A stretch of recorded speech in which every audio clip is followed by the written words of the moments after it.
Okay, I'd like to call the last meeting of 2021 of the Planning, Energy, and Environmental Quality Committee to order. So welcome, everybody. And I wanted to first start with public comment. Brittany, do we have any members of the public? We do not, Ann. Okay. And for changes to the agenda now, Brittany, we had Darby send in some appointments to the case advisory board. Do we need to add that to the agenda? Well, we already have advisory board appointments on the agenda, so they would just be in addition to that, if you're okay with that. Sounds good to me. Is that good with other members? All right. Sure. They're very agreeable today. I like that. Okay. Let's see. And we don't have minutes approval, right? Because we had a compressed time between this and the last meeting. Is that right, Brittany?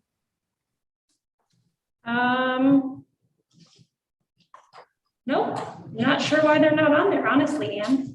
Well, we did have a more of a compressed time. We only had, I think, 3 weeks where we usually have 4, but anyway, they're not here, and we can just take them up in January. Okay. Let's see, and I don't have a ton for the chair's report, so I might just say a few things as we go through things. Let's see. And Sarah, what's your timeline? You have to get out of here pretty quickly, right? I've got a commitment at 2. Okay. All righty. Why don't we just do the administrator's report first, and then we'll get to Sarah. So we'll move things around a little bit. And because I know the county administrators are very busy with the uptick, the huge uptick in COVID cases. So I'll do you guys as a priority to help get you out of here quickly. So Lisa, what would you like to say to us today? And I know you have a resolution here too for soil and water. Sure. Thanks, Ann. Really, our main update right now, we have a lot going on simultaneously, but COVID is a major focus right now. The health department has been doing a lot of the vaccination clinics. Did a huge booster clinic for Moderna over the weekend.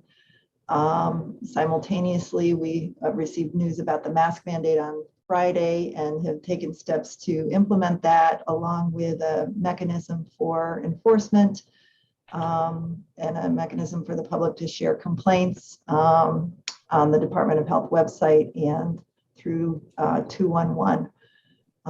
We've shared that with the business community, and so that's been happening. And then we've been, the health department and the EOC been coordinating closely with Cornell and others around the recent uptick in detection of Omicron, but with the same messaging about maintaining safety and employing the strategies that we all know are effective in keeping the community safe and keeping our employees and workforce safe. So that being said, that's the main thing that we're working on. I see Dom and Amy are also present and working on those initiatives really diligently. And then, so happy to take any questions. And then we do have a resolution on the agenda for your consideration. Thanks, Lisa. Any questions for Lisa or the rest of administration? We have Amy and Dom here too. Okay, thank you very much, to you and all the staff, as I said earlier today at a meeting. It's an incredible amount of work, and I know we're short-staffed and people are doing 2 or 3 jobs. So thank you, and please let the legislature know if there's anything we can do. So you want to do the resolution, and then if you guys need to get going, feel free to do so, of course. So does anybody want to put the resolution on the floor? This is a resolution authorizing a contract with Tompkins County Soil and Water Conservation District to provide interim financial assistance to support and conduct conservation-related activities, ID 10518. Moved by Amanda. I'll second it, Annie. Okay, seconded by Deborah. And would you like to talk a little bit about this, Lisa? I mean, as far as I'm remembering, it's they run out of funding often before the end of the year, and this helps bridge that gap so they don't have to, stop projects or not fund certain things. So this is kind of like a bridge money. Is that correct? Yes, bridge or kind of the upfront funding for which they will then get reimbursed by the state. So you summed it up really well. Okay, any questions on this or comments? Okay, let's vote on that. Dan, Yes. Amanda, Yes. Deborah, Yes. and I'm a yes. So that's unanimous. So thank you very much, Lisa, for bringing this and for everything that you're doing. Thank you. Thank you all. And I did forget to mention when we're starting the meeting, I don't see Dave McKenna here. Brittany, did you hear anything about Dave McKenna not being able to make it today? No, I didn't. Okay, so I hope he's okay. Let's see. So why don't we move things around and let's go to advisory appointments next. And so do we need to vote on these, right? Yes. Okay, so so we have, did folks see the other names that were submitted by Darby for the case board? Ann, may I ask a question before we move it? Sure. So I did see it briefly, it came about an hour ago or so, and my question is, do we have the same number of applications as there are openings? For the case board, no, I'll let, there were more, I believe, so I'll let Sarah speak to that. Yeah, thanks, Dan. So we had a great response. I don't know the exact number, but probably around 12 applicants. And we went through an interview process. We interviewed 7. And what we ended up with is we selected based on trying to have diversity across geography, diversity across areas of specialization, across interest group affiliations, whether so we'll have one Black member, Gavin Mosley, a mix of genders, et cetera. What's really exciting is that at the last case board meeting, we invited all applicants to come to the case board meeting ahead of interviews in order to get a sense for what the work is that we do and how we do it. We had 27 people in the meeting. So most of the applicants showed up. Many of them said whether they were seated or not, they would like to be involved on subcommittee work. So we had to make some tough decisions, but we feel like we've got a great lineup here, plus all the additional people who want to be involved. So does that answer your question? Yes, and is the list that we got the recommended list? In other words, it's already been approved? Yes, yeah. So what we did was there are 6 returning members, which gives us good continuity, and 5 new members. Thank you. If I could just add, Dan, Darby and Terry were both involved in this process as well. And my understanding is there were 17 applications for 11 seats. And, we made it very clear that they all needed to be equally evaluated, whether you were a current case board member or not, and look at it carefully for the whole component and makeup of the board. Thanks for Good, thank you. clarifying that, Katie. More Thank you. In that case, I'd like to move the nominations.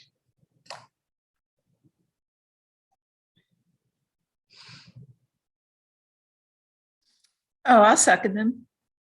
And you muted. I think. Okay. Sorry, I had a cat interruption walking across my desk. So that's for all the appointments, right, Dan? Yes. Okay, so that's for case, EMC, I'm sorry, Environmental Management Council, because you know how I am about abbreviations, Planning Advisory Board, and the Water Resources Council, and that's seconded by Deborah Dawson. And any discussion, any other further discussion on this? Okay, let's take this to a vote. Deborah, Yes. Dan, Yes. Amanda? Yes. Yes. And I'm a yes, so that's unanimous. And thanks, Deborah, for coming in today or attending virtually. I know you're not feeling well. I don't feel very good and I look worse than I feel, so I'm just going to stay with no video if you don't mind. Okay, we'll take your word on that. Okay. Okay. Sarah, was there anything else you wanted to say about the case board? I could just share that what we did in our last meeting was an in-depth presentation by Bob Howarth on the Community Leadership or Climate Leadership and Community Protection Act draft implementation plan, which was an excellent preview of what will be voted on by the Climate Action Council next week. And then we'll go to public comment for 2022, and some state agencies are already starting to implement some of the recommendations in that plan. So I think, you know, the case now has been briefed on components. It's a 360-page plan, and we just had a 1-hour presentation. So Bob picked the things that he thought were most high impact on greenhouse gas emissions. But that will be a continuing conversation, and we'll be coming back to Peak in the new year with, you know, probably a suggestion that on the agenda we do an orientation and give some of the highlights that are most relevant to the county sometime in the first quarter. Okay, great. Yeah, so maybe we can figure out things to, you know, a communication, like if you guys are having something, which I thought was really important, you know, like we could send it or make sure all the Peak members, you know, maybe you could send it to Brittany if that's okay, you know, to say, hey, make sure that we know, or invite the full legislature when you have a topic like that. Sure, and actually we do have the slide deck, and Bob made the same presentation to TICP the next day, so, or 2 days later. So there's a recording from TICP. So I can go ahead and send to Brittany now those 2 items, which could be shared for you to decide to disseminate or not.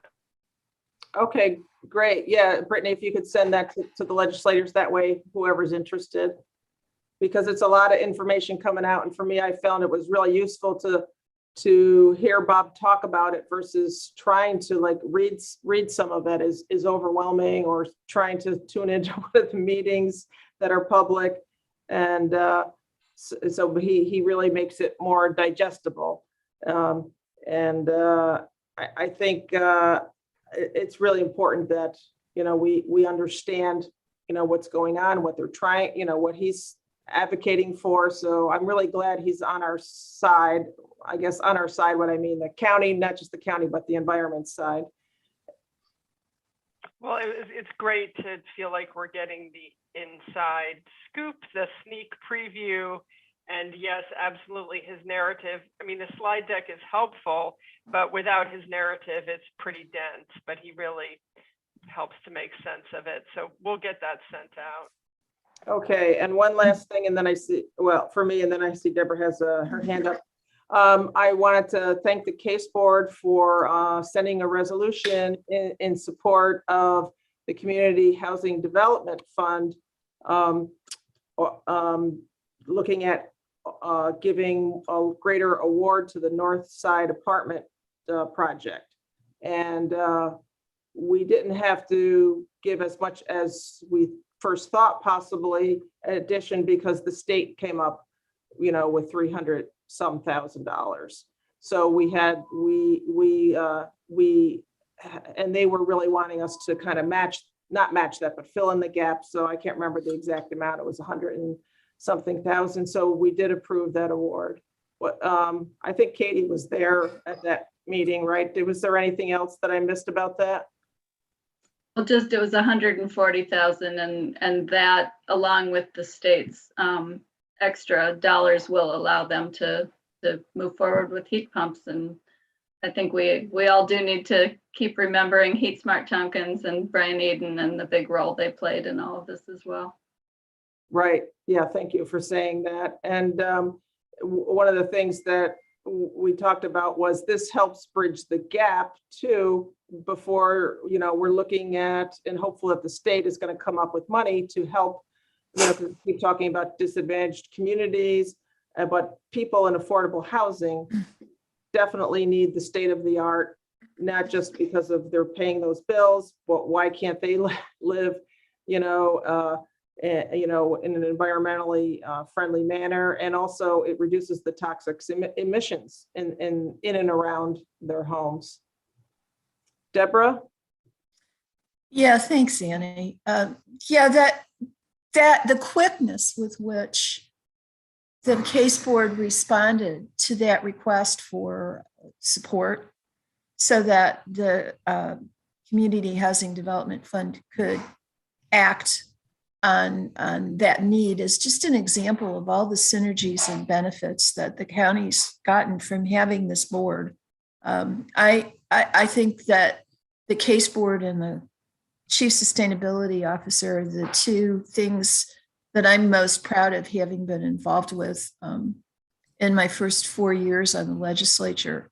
I had really high hopes for the case board, and they've managed to exceed them by far.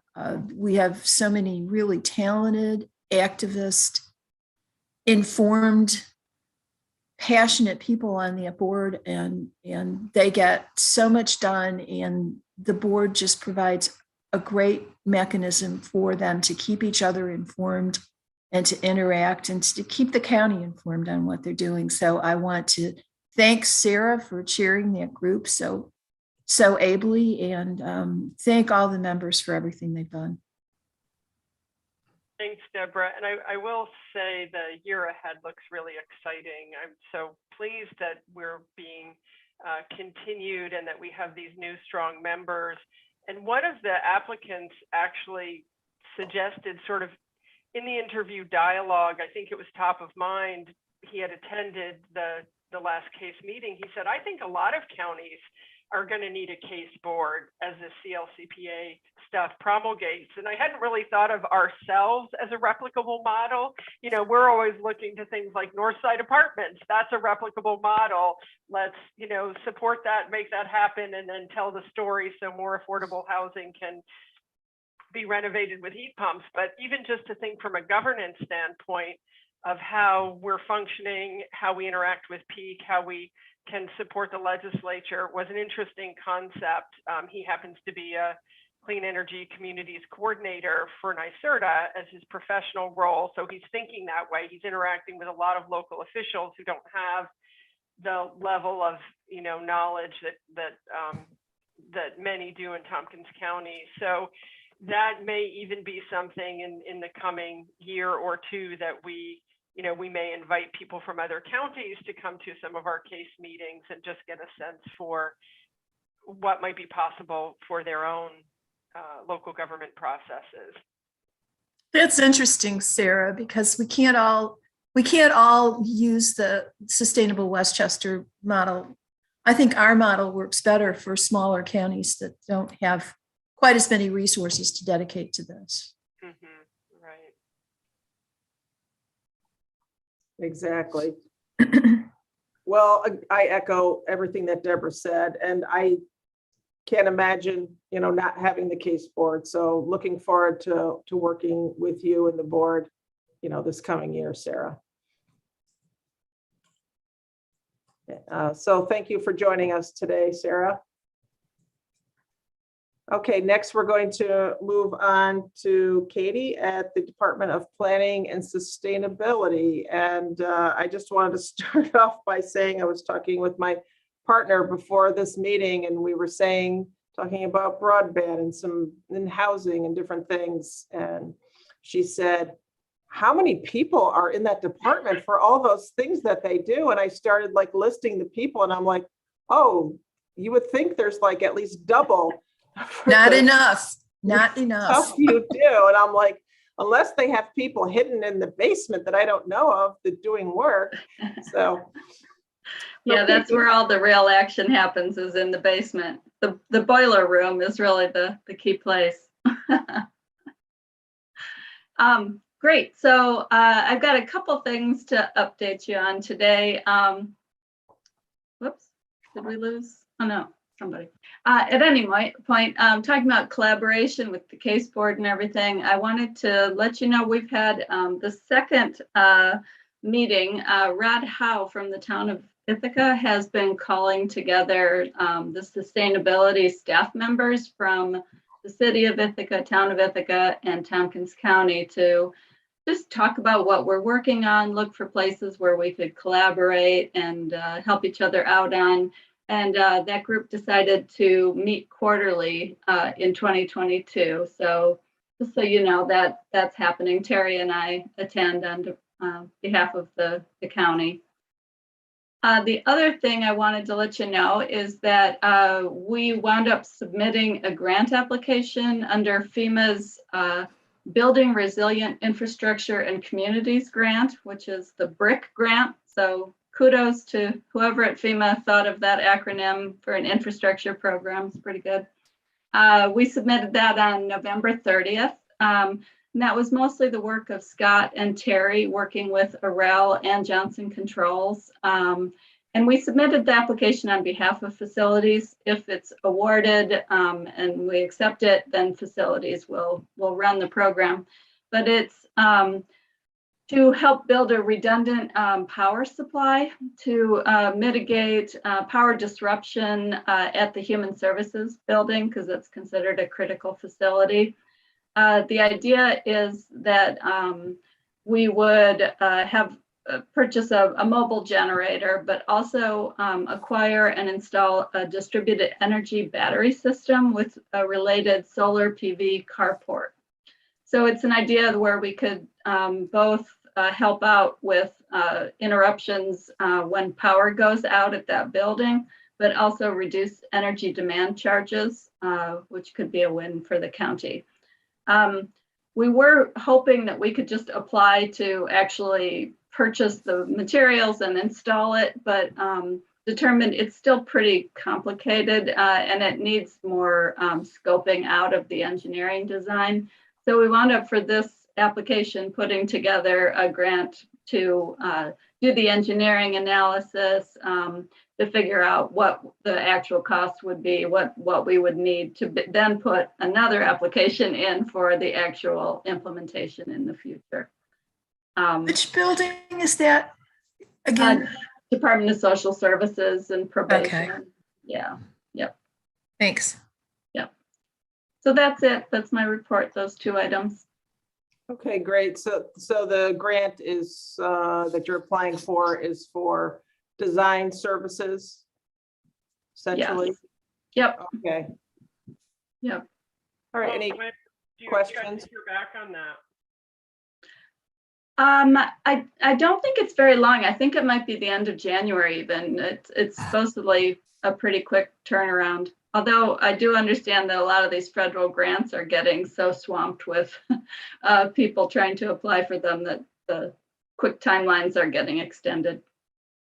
It's a really exciting, opportunity because there's so many buildings that could have a solar carport and some storage and a mobile generator. There could be other places in the county that need that as a small scale resiliency solution. So I'm glad to have learned about it by being here. Thank you. Anything else? Any questions or comments for Katie? Thank you very much, Katie. Great, thanks. And next we're on to soil and water. We have John Negley here. And do you want to get right into your presentation, or was there anything you wanted to talk to us about first, John? No, I can jump right into my presentation here unless there's questions ahead of time, or I can take them during or after the presentations. So I will go ahead and share my screen here if I can. Okay.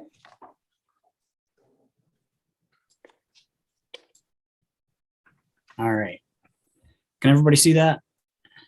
Yeah, it's great. Okay. And that's page 5 in the, starts on page 5 in our packet if people are looking in there. All right. So thanks for giving me a couple minutes here to go over our 2022 work plan. A lot going on in the district. This past year, we've had a ton of flooding that's kept us really busy, along with our usual grants and program areas. But, we're wrapping that into our 2022 work plan too. So that's going to kind of drive some of what we do. And it just harkens back to, the climate mitigation and stuff that we continue to work on, and flooding is a big aspect of that. And we're just seeing more intense rainfall events throughout the county. And this year was definitely no exception. But let me jump into kind of our program areas. And this is just an overview page of our work plan and the different areas that we work within. And I'll jump into our Ag Environmental Management Program first. So you may have heard the acronyms AEM, Ag Environmental Management. It's a state-run program that New York State Ag and Markets helps to fund and support through the Environmental Protection Fund. We receive funding for planning and implementation for ag programs.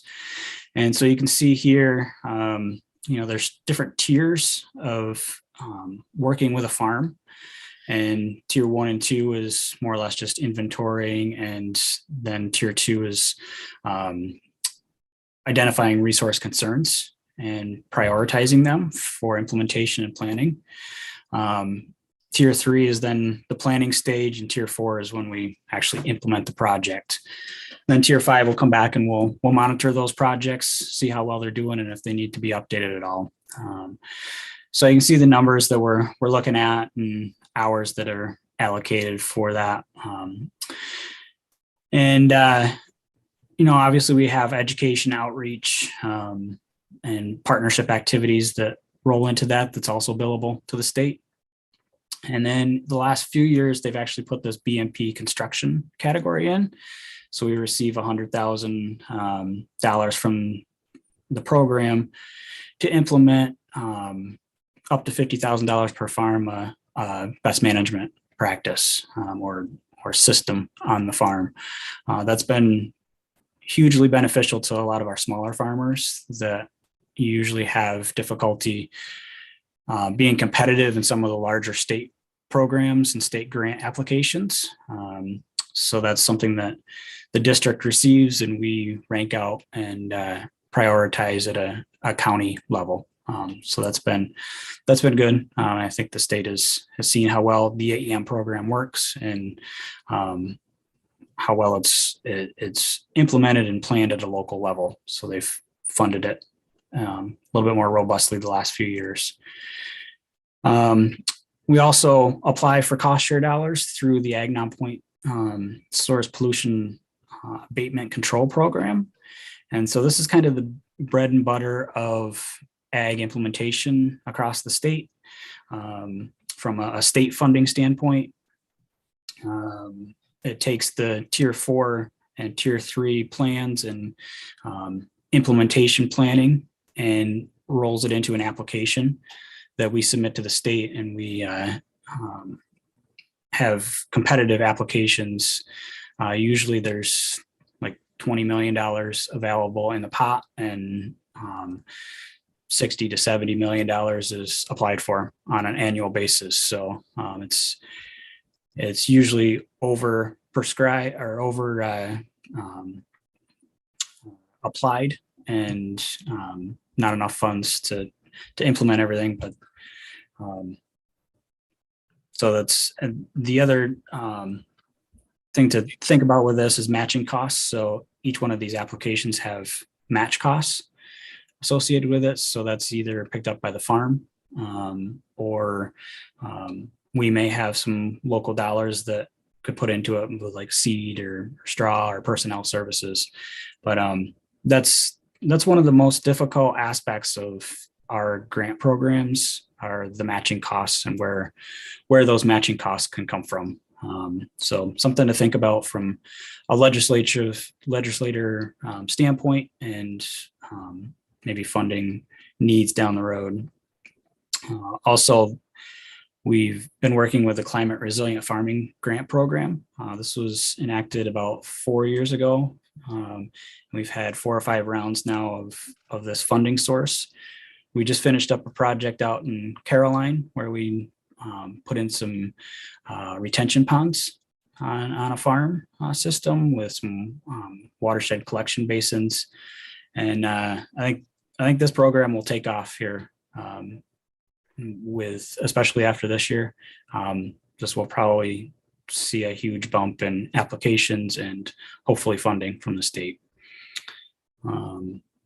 And then implementing these programs from existing contracts. So that's just contracts we'll be applying for in the coming year. And the contracts we have ongoing, we have about 4 of these, usually about $500,000 or so per contract. A lot of them are manure storages, waste transfer systems. We also partnered with Cayuga County and had a cover crop implementation grant.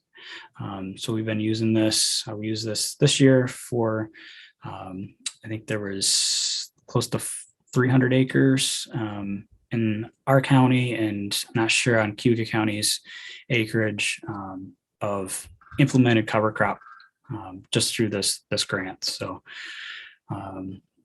looking forward to seeing how much more cover crop we can get out on the landscape with that. So that's kind of the ag program. As different contracts come through, we work with all of our different federal partners, state partners to implement as much as we can through the AEM system. We also have kind of a separate program from the ag program, but a lot of similar aspects of dealing with nutrient runoff or flooding concerns is our watershed protection program. And this is really working with our municipalities, private landowners to reduce sediment and nutrient delivery to Cayuga Lake, Owasco Lake, and the upper Susquehanna River. So we spend a lot of time providing technical planning assistance to municipalities, and we get a lot of phone calls from private landowners that it's usually a stream bank erosion problem, drainage issue, could be a pond that they have a leaky pond, or they overrun with various types of invasive plants or fish. So we spend a lot of time out there helping the public with planning on that, and spending a lot of our county appropriations with our municipalities. So that's where a bulk of our personnel time goes towards, and also engineering staff time. We do have the engineer post out again. We're hopeful that we can get some more applications for that.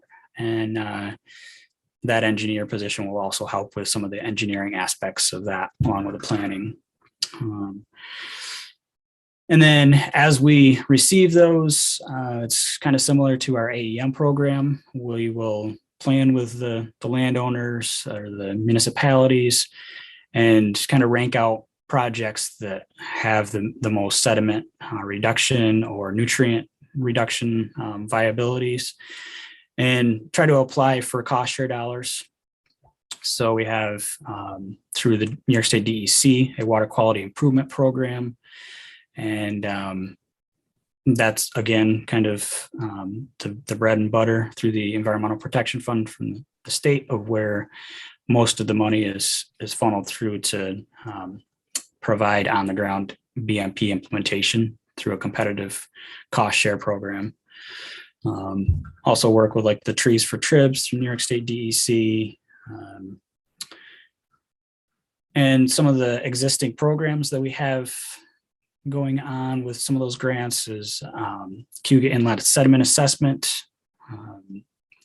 We are kind of prioritizing the Cayuga Inlet watershed for reducing sediment loads to the south end of Cayuga Lake, and trying to prioritize work for that.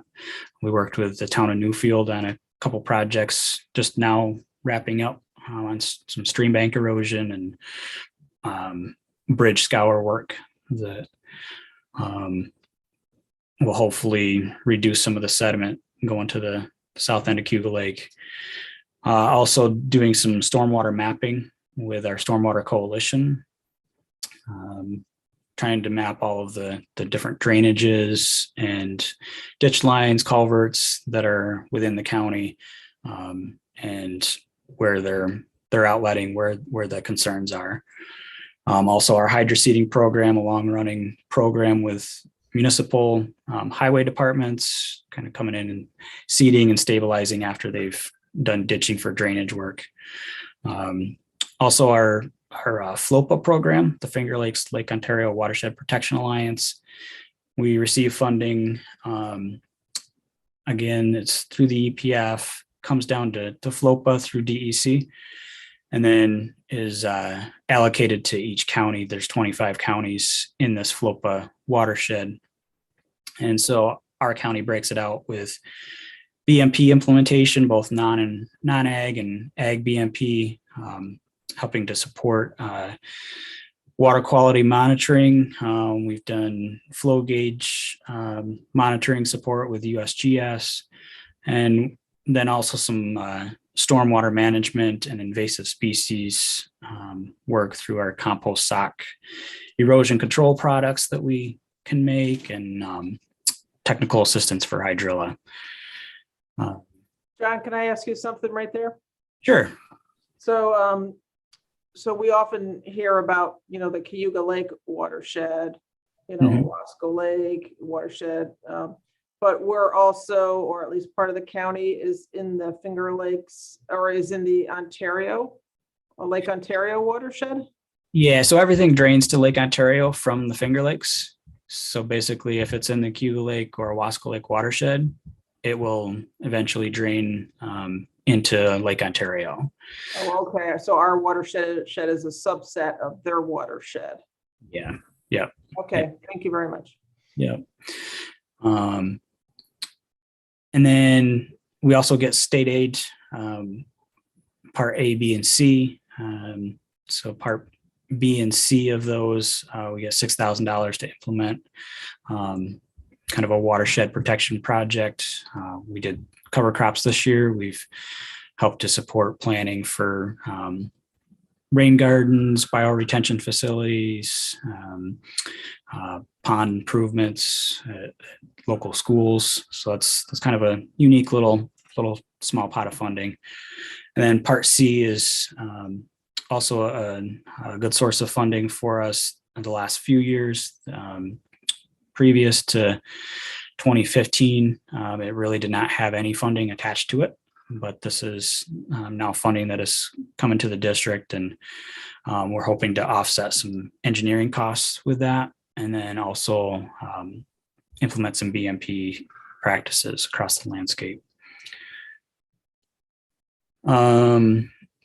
And then our Stormwater Coalition program, we work with the Stormwater Coalition. It's Tompkins County has a regulated MS4 region, the Municipal Separate Storm Sewer System.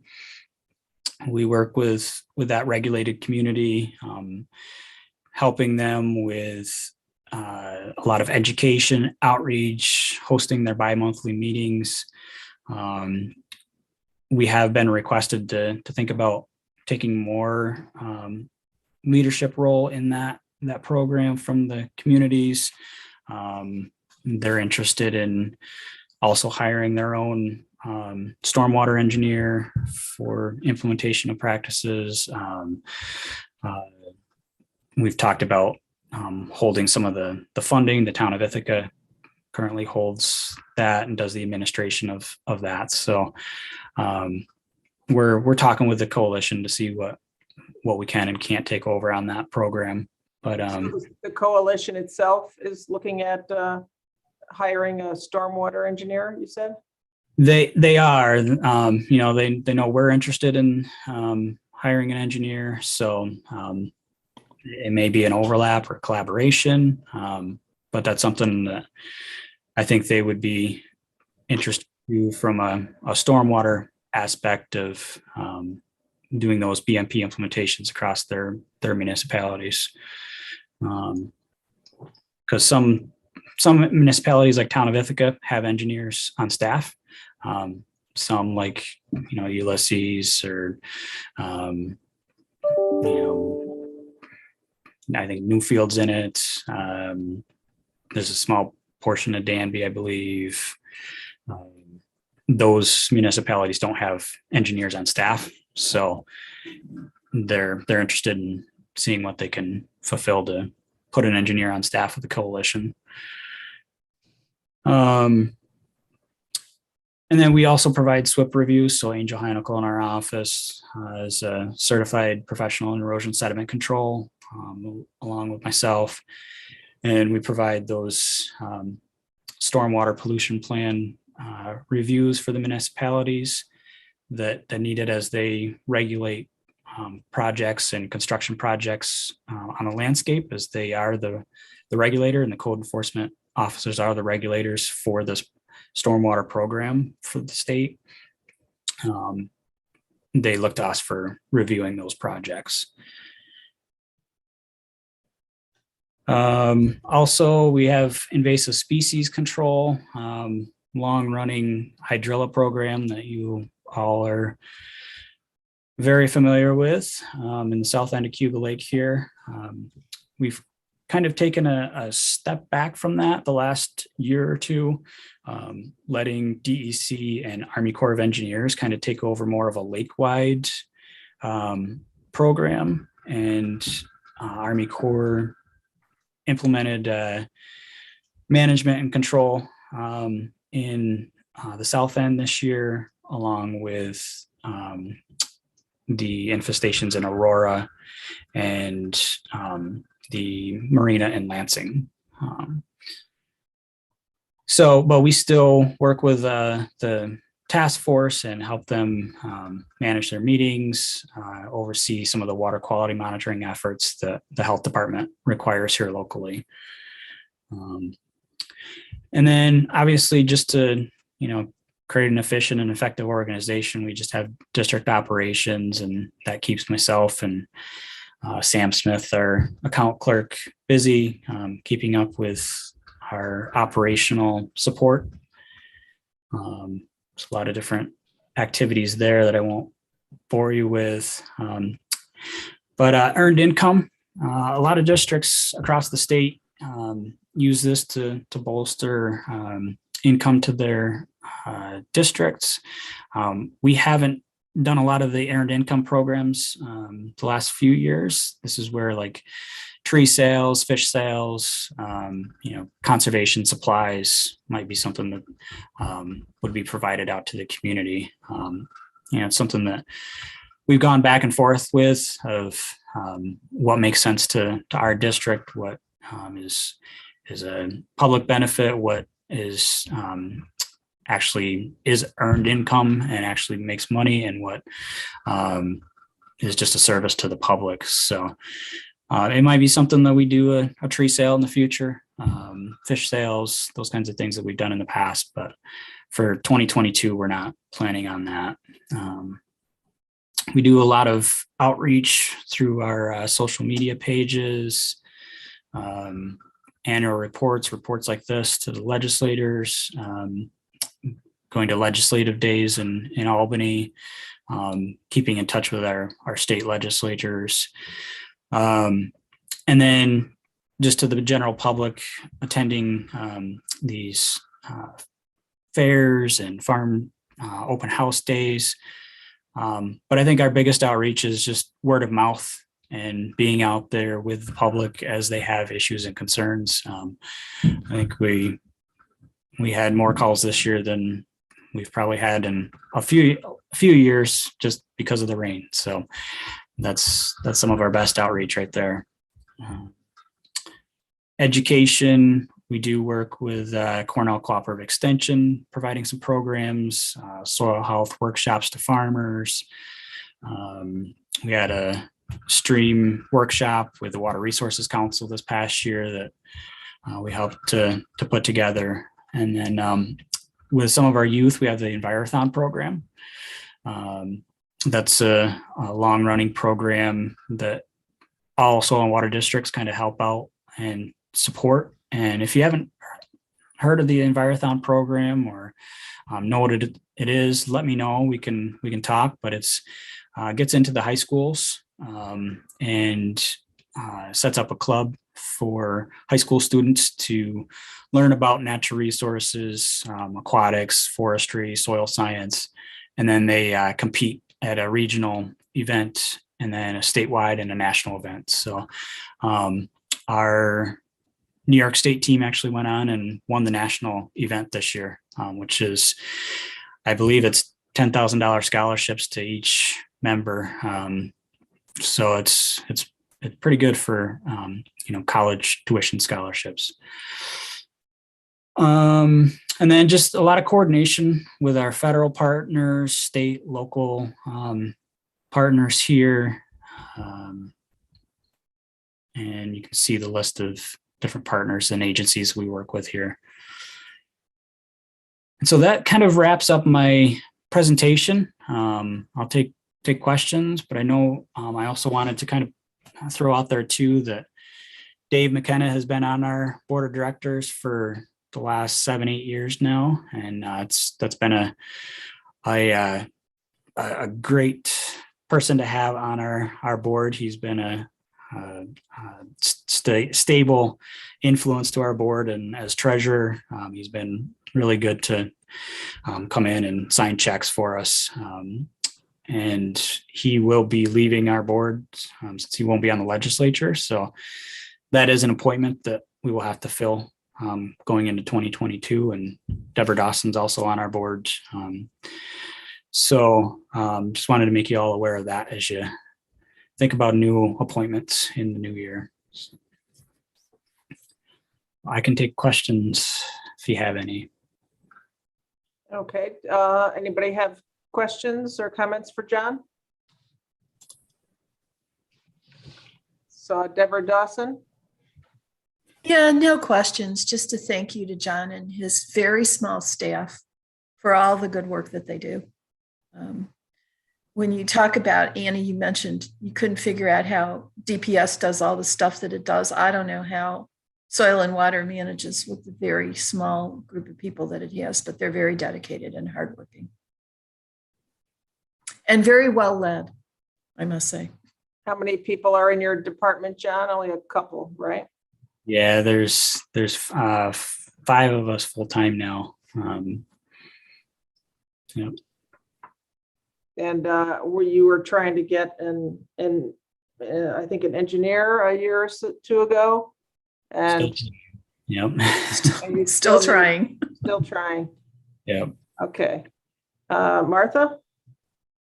Hi, thanks very much. I came in late, but I heard a lot of your presentation, John, and I just want to thank you for, a few of us will remember the magic act you performed in resurrecting the budget and, the getting the financial house in order for this agency. And it was, a really a key role and really important for us all that you were able to step in and take over a real challenge at the time that you did with the agency. So thank you very, very much. And, it's in good hands. And I always remember the sort of the leverage factor, for every dollar that we put in, it was just always a really impressive leverage figure with state dollars. And But they need to be stewarded well, and thank you for doing that. Yeah, there was a lot of help from the legislature and county administration. That's for sure. Any other questions for John before I go? I have a couple of questions. Okay, if anybody else thinks of anything, chime in. So for under the ag portion, so I'm just trying to understand better. So for some of the things that you do are for this county and in coordination with other counties? Yeah, so We we don't actually cover other counties, or am I incorrect in that? we coordinate with them. So a lot of times what happens is soil and water districts have authority at a statewide level to work cooperatively across county boundaries. So like you're probably referencing the cover crop grant with Cuga County.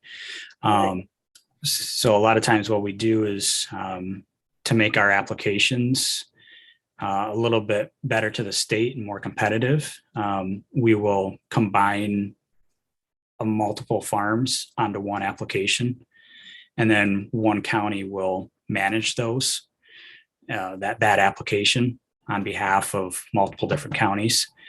So that's what Cuga County did. Is they said, okay, we're going to work with Tompkins County and Seneca County and put together a cover cropping grant. And I think they wrote it for $750,000 of state funding. And then that's matched with farm labor, time, equipment, seed costs. So. And you mentioned under stormwater, working with code officers. Do you find do you have any problems with that, or how does that go? I guess I'm just kind of wondering, sometimes, we did put, I don't know if we put in some money this year in the budget, the county budget, to do an assessment, to see if there's any shared services, or shared training for code officers around the county, and especially looking at, there's a lot of environmental new codes that will be coming up. And so just wondering if you had any comments on that. Yeah, no, I mean, our contracts with the individual municipalities, the way we word our contracts is we are advisory in nature to the towns. And then that code officer is the regulating influence, just as it would be if they were, looking at floodplain. They're the floodplain regulators in the towns. Same with the MS4 regulations. They are the regulators. They're the ones that have to go out there and do the enforcement, but we can help them with, if they don't want to do strict enforcement and say, okay, well, maybe you have some silt fence that's in the wrong location, or maybe if you can push this soil pile over here away from the stream, it'd be a lot better. And those are kind of the things that we can come in and help them suggest. And also, as they receive the stormwater pollution plans from a developer or a contractor, we can sit down with a code enforcement officer and review that for them and say, okay, here's what's missing. Here's what you should request. And that, I think that's what's most beneficial. And Angel does a great job in our office helping those code enforcement officers. But from an enforcement standpoint, we lay it back in their hands of, this has got to be on your volition and the town's willingness to enforce these regulations. So, that's where we kind of stand as a soil and water district across the board, is on a voluntary nature, and a non-regulatory entity will come in and help where we can, but enforcement usually comes from some other agency. Okay, and do they have to reach out to you for that? I mean, it's their initiative. the code enforcement officer or the developer? Well, either one. So do they initiate that? Yeah, they usually initiate that. It's not a requirement in our contracts. It's more of a support and guidance. But that's something that, we usually get requested to review the SWIP whenever one comes in. Okay. I had one or two more questions, but I see Dave has his hand up, so I'll let him go first. Thanks a lot. John, I just want to thank you for the kind words again. As you repeated pretty much what you said at our meeting. But just remember that the soil and water district as we know it today might not exist if it hadn't been for your stewardship. And you did a lot to make that a viable entity. So thank you so much. You're here. And so one other question I had, you said about the board. Now, are your members the members? So we have Deborah and Dave, who are your board members.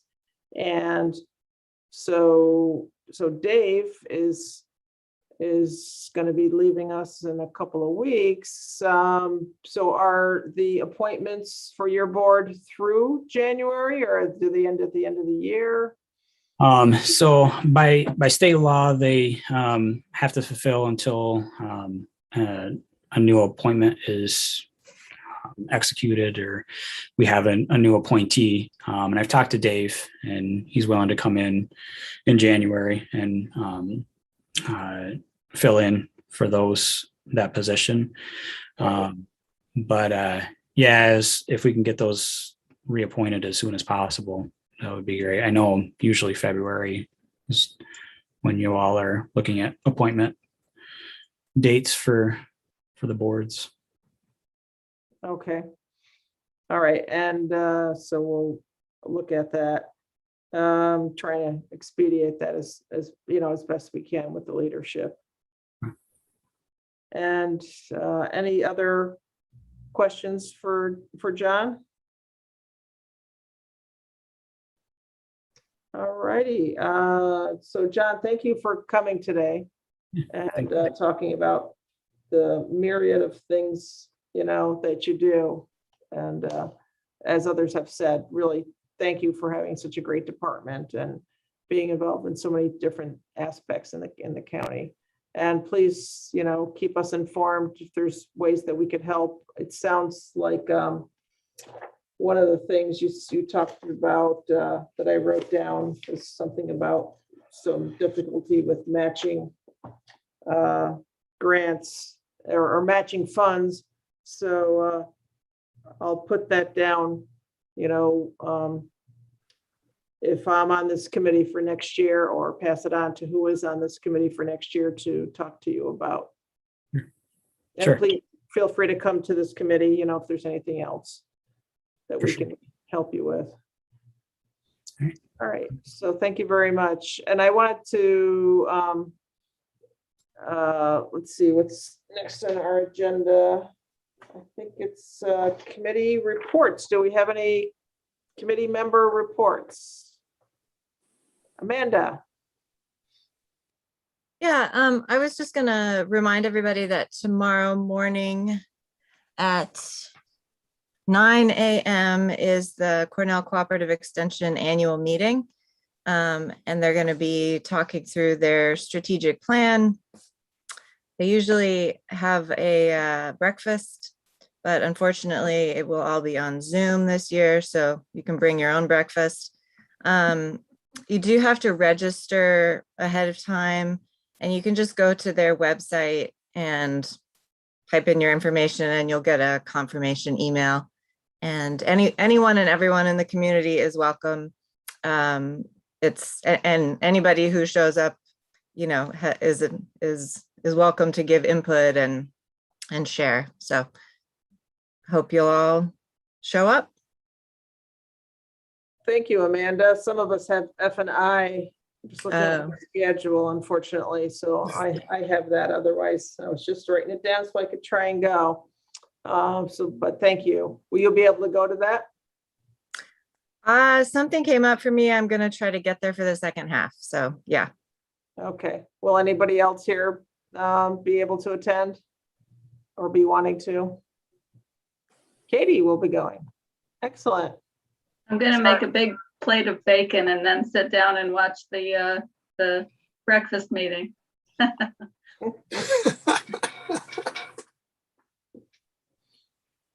Okay.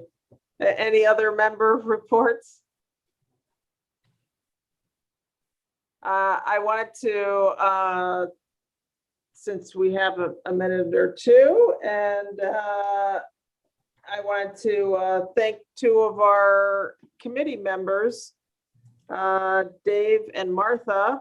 Well, I always tell Martha, I think of her as an honorary member, but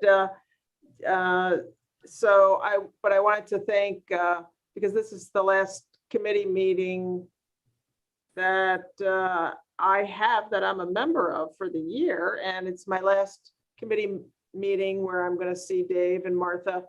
And so I just wanted to take a moment or two to thank you both for all your environmental stewardship and so many levels, and your commitment to the county, for umpteen years. You'll be sorely missed.